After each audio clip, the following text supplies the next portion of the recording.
Hello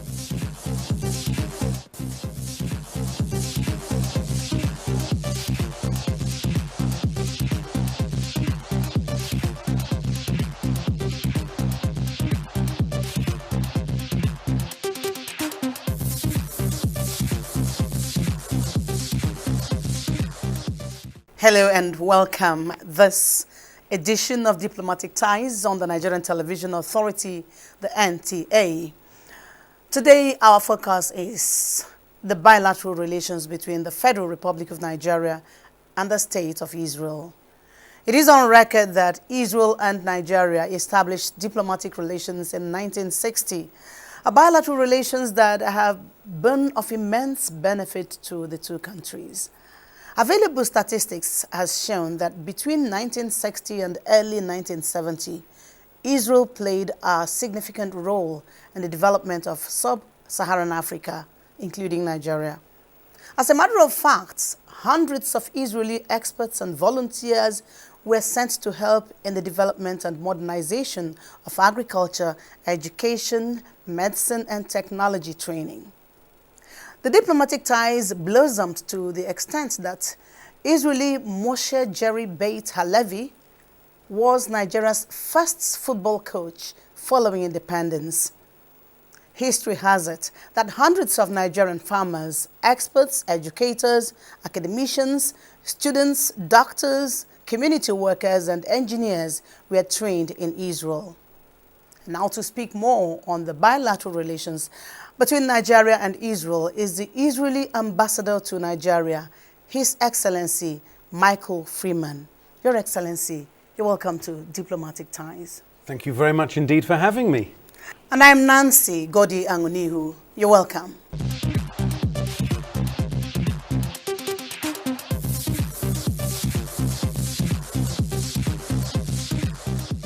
Once more, Your Excellency, Michael Freeman, welcome to Diplomatic Ties. Nancy, thank you very much indeed for having me. It's a pleasure to be here. Now, the bilateral relations between Nigeria and Israel, it has actually spanned over 6 decades.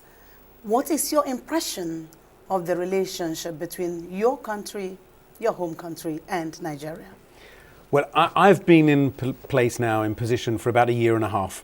And I've been in your wonderful country for that time, and I'm learning about it, meeting the people, understanding, and I can tell you that the potential for relations between Israel and Nigeria are sky high.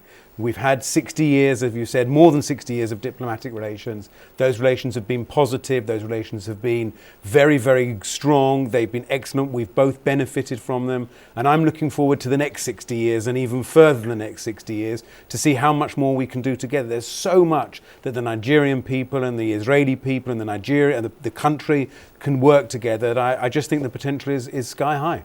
Wow. Looking lofty, you know? Okay. Right there, I read that your country had been having collaboration in the agricultural sector with Nigeria. How have you been? How has it been? How has your country related with Nigeria in terms of agriculture? How have the two countries leveraged the expertise they have there? Well, agriculture is an incredibly important sector of both of our countries. You know, without agriculture, we can't provide food. Without food, we can't eat, we can't live, and that's a critical element.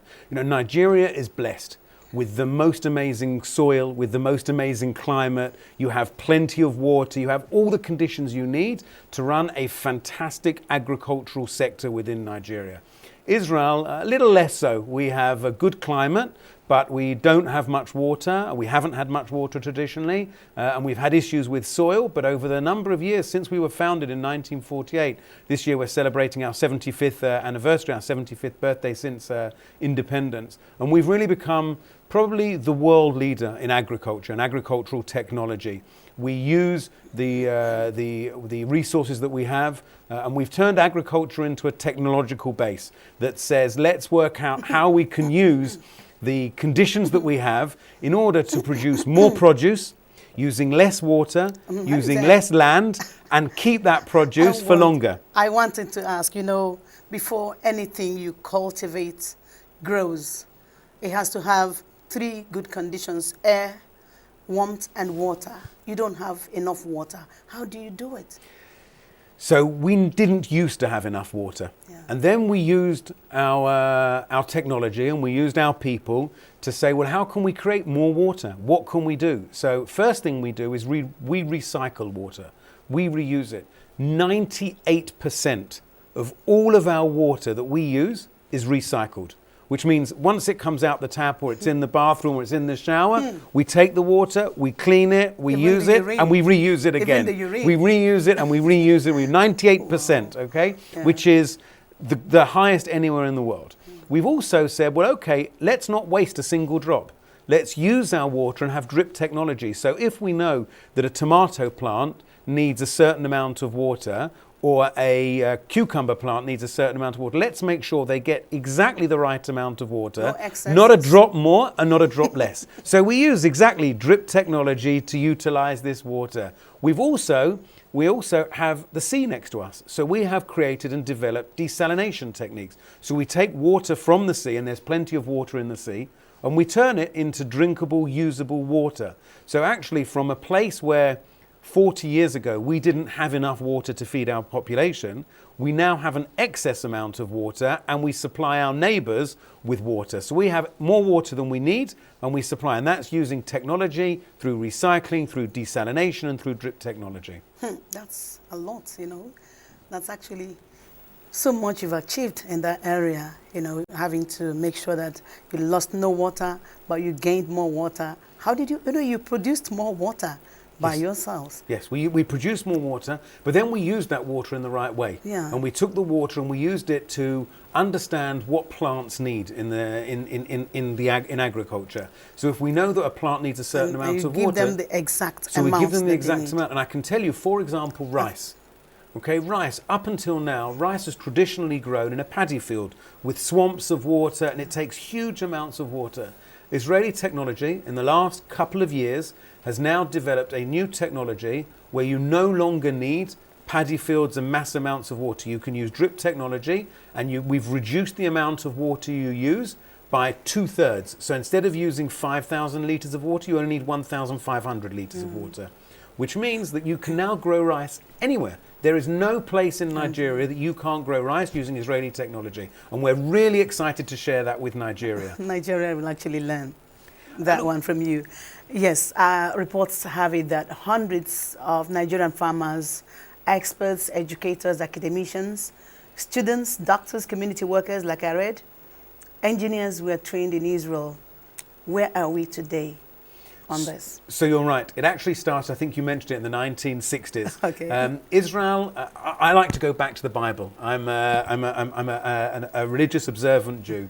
And in the Bible, 2,000, 3,000 years ago, if you remember, there was a great famine in Israel, and Jacob and his sons came to Egypt, to Africa, where they came for food and they came to be fed. 2,000 years later, we want to repay that debt and see how we can work with Africa in order to help feed Africa. So we've trained people from the 1960s, doctors and people in agriculture and in medicine and in technology and in education and all of those areas. And we still offer those courses and we still train those people. And on every single month, there is another course that runs in Israel that Nigerians are welcome to apply through the embassy to come on those courses and to learn different skills for capacity building that will benefit Nigeria and benefit Nigerians in order to create a greater society here. Okay, let's veer off from that and now look at economic relationship between Nigeria and Israel. What's it like at the moment? So there's the good news and the not so good news. The good news is that we have annual trade between Nigeria, bilateral trade between Nigeria and Israel of around $200 to $250 million a year. For a country of over 200 million people and nearly 10 million people in Israel, that's very low. That's the not so good news. Okay.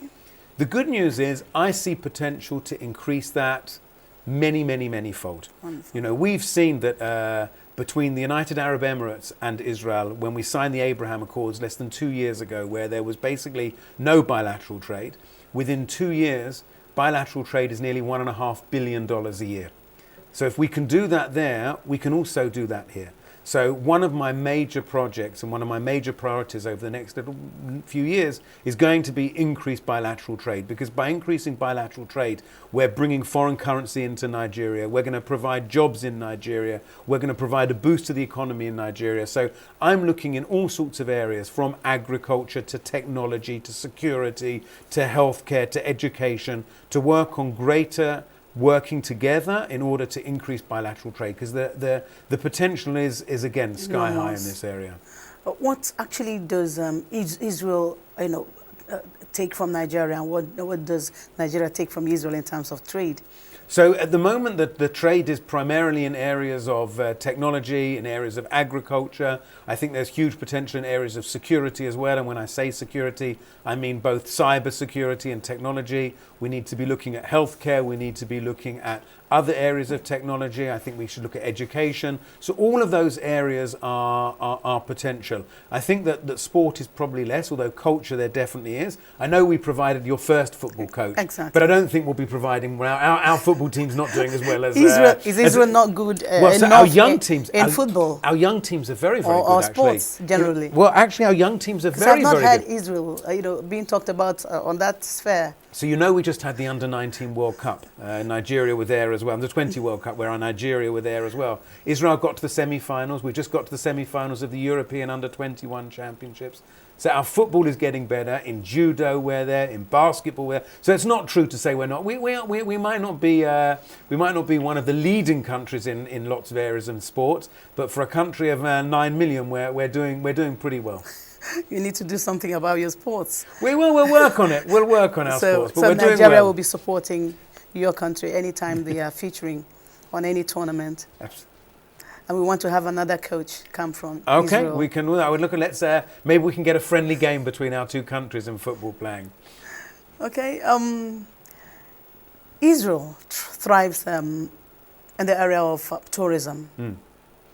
Is there any collaboration between Israel and Nigeria in this regard, because Nigeria equally has good tourism potential? Nigeria has amazing tourism potential. You've got such a beautiful country with amazing places to travel to, amazing sights to see. It's fabulous. The bits that I've seen are beautiful. It's a beautiful, beautiful country. So we would be happy to work together with Nigeria on issues of tourism to talk about it. We know that there are a number of Nigerians that come to Israel every year on pilgrimage. And we want to encourage certainly more Nigerians to see Israel. And we see great potential for working together on the areas of tourism. Is there anything Nigeria has to learn from your country in terms of tourism development? Because you see a lot of people troop to Israel, on pilgrimage. Right. Look, we're very lucky that we would like that to be replicated here in Nigeria. Well, a lot of people come for pilgrimage, both Christians and Muslims, and obviously Jews come from around the world because we're the home to the 3 monotheistic religions. We're also the home for the Baha'i. So lots of people have reason to come to Israel for religious reasons.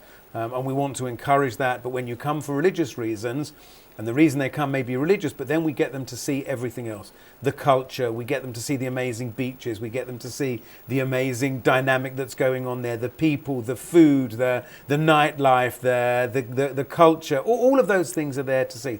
So I think that the message is, you sometimes have a hook for people to bring them. And the holy sites, absolutely. People come for the holy sites, but then we show them everything else. So for Nigeria, bring people in for one reason and then show them the amazing opportunities you've got. Nigerian art, Nigerian culture, Nigerian food. Nigeria has got so much to offer, and I think that we can work together to see how we can develop together the tourism sector. Is there any similarity in terms of culture? So I think there is a similarity. Because you've been here for a I think there is a similarity. I think that both our countries are young.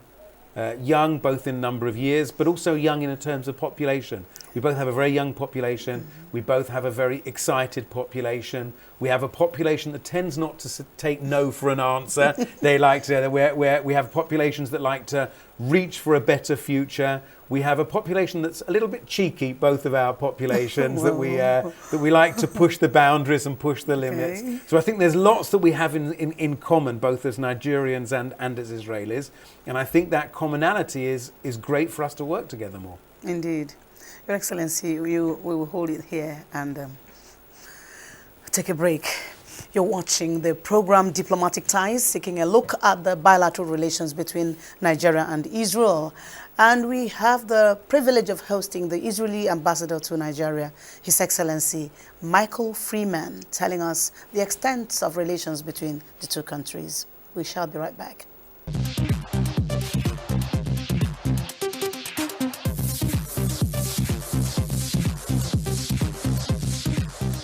We continue. In 2006, a Nigerian-Israeli business forum was inaugurated in Abuja. What has been the impact of this forum on both countries?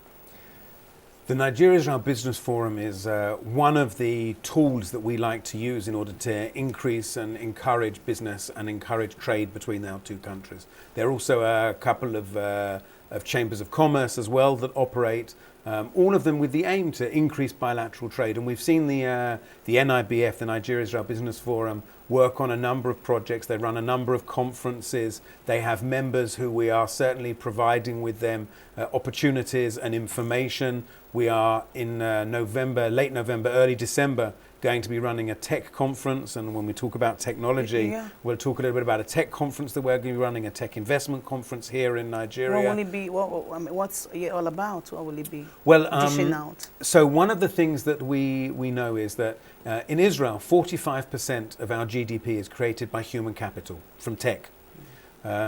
Nigeria has a young population, has an eager population to work in these areas.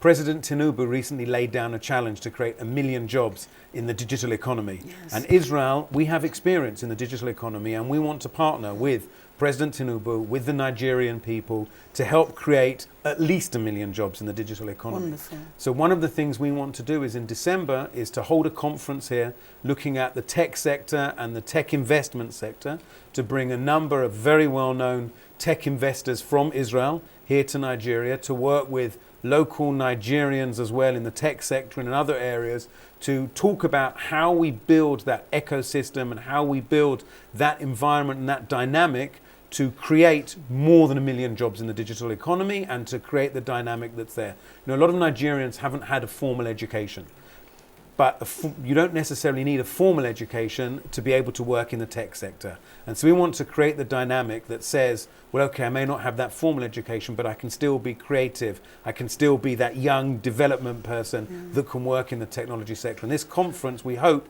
is going to be the beginning of a process of working to share some of our experience. Who are the target group? Well, the target group of the conference is going to be a very small group of key business people and investors that are going to be there, and a small group of young entrepreneurs themselves. But the idea will be to have a conversation and to create to work out how we make this work on a mass scale in Nigeria. What we're not looking at doing at this conference is to do a mass conference. It's a very small scale, but very serious, to deal with policy and to deal with investment and to deal with ideas and to deal with how we create the environment in Nigeria. But we're also running other programs as well in that area. Can we know other programs that you're running? So we're running the iFair program. Want to know.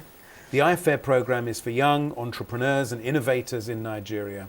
We have run a program that this is now our third installment of the program. We've had 2 very successful programs, and this program brings entrepreneurs and innovators. We give them a 6-month mentorship and training program with both Nigerian and Israeli mentors, and then they can go out with a product and go out to market and to create small businesses and large businesses. And we've seen over the last 2 versions of the iFair that the graduates have attracted millions of dollars of investment from outside of Nigeria and from inside of Nigeria, and created hundreds of jobs and new products within Nigeria. So we're looking to invest and to work with Nigeria as much as we possibly can.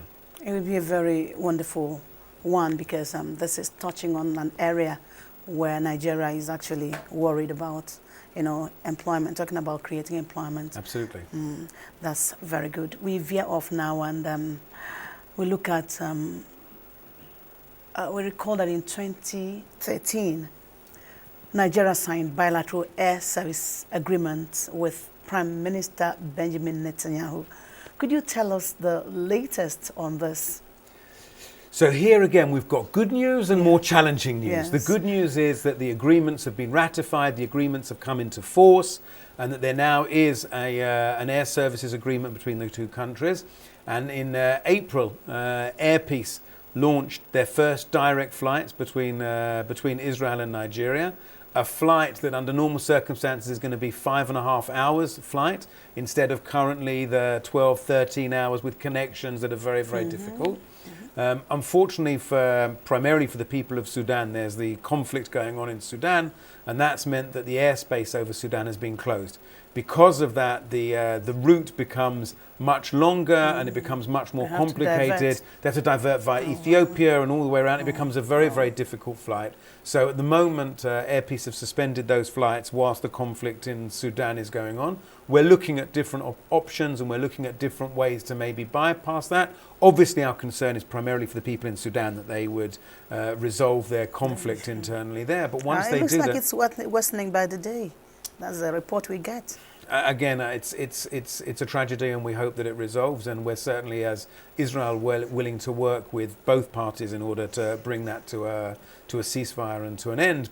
But whilst the air piece is closed, yes. whilst the air is closed, it becomes very, very difficult. So it's currently suspended, but the agreement is there, and we look forward to more airlines joining and flying. And but the Sudan piece is complicated at the moment. But I certainly see a very positive future. You know, when you're only 5 hours away or 5.5 hours away, it means that business people, apart from the Pilgrims will travel, tourists will travel, any business person who wants to come. Even students. And students will come. And remember, it's the only place in Western Africa that there's a direct flight to. So Nigeria has the opportunity to become a hub for Israel and for other areas, for Europe, even for the Far East, for other places, that we can suddenly become a hub. You can become a hub here for all of West Africa coming through Nigeria, and the potential is huge. And the fact that it's Air Peace brings in foreign investment, brings in foreign currency, brings in opportunity and business. So it's an amazingly positive thing for both countries and for both peoples. The potential is actually enormous. Enormous. Yeah. Are there areas of future collaborations between Nigeria and Israel that you're looking at? So I think there's huge numbers of areas that we can work on. We've already talked about agriculture. Yeah. We spoke about water. Security is an obvious area that we can work together. We have very significant experience in the security realm for our internal reasons, both internal security, external security, and we'd be very happy to work with and share with Nigeria our expertise and our understanding. Also on cyber, Israel is a world leader in cyber, to talk about cyber opportunities and cyber areas here, to talk about technology, to work with health, climate change, water, to talk about education, so many different areas. You know, as one small example, over Corona, we learned that you don't have to be in the same room for lots of things. One of them was medicine, the idea of telemedicine, the idea of being able to diagnose somebody over a smartphone, being able to give them their medicines and prescribe them, and without actually having to come and visit a doctor. In a country like Nigeria, which is so big and has so many huge areas and so many huge numbers of people, it means you don't necessarily have to train as many doctors, because they can do more through the telephone and telemedicine. And the same with education. So huge areas where we'd love to partner and talk about with Nigeria what we can do. Wow, that's fine. Talking about going to Israel and coming back, what's it like to obtain visa to Israel from Nigeria? So we like any other country have visas that you need to go. You apply through the embassy. We have a fantastic consular department in our embassy that actually process visas very quickly. You apply, all the information is online on our website. You fill out the form, you supply the papers that you need to do, and then you have an interview at the embassy, and within 2 weeks we give you an answer regarding your visa. So it's a very quick process. It's something that's an issue of, you can apply for an interview and get an interview within a couple of weeks. So it's a very good, very easy, very streamlined process. It's been wonderful having you on this program, Your Excellency. It's been wonderful being here, and I'm really excited about the potential for relations between our countries. That's great. That has been the Israeli ambassador to Nigeria, His Excellency Michael Freeman, taking us through the bilateral relations between Nigeria and Israel. He speaks of the country's resolve to deepen ties.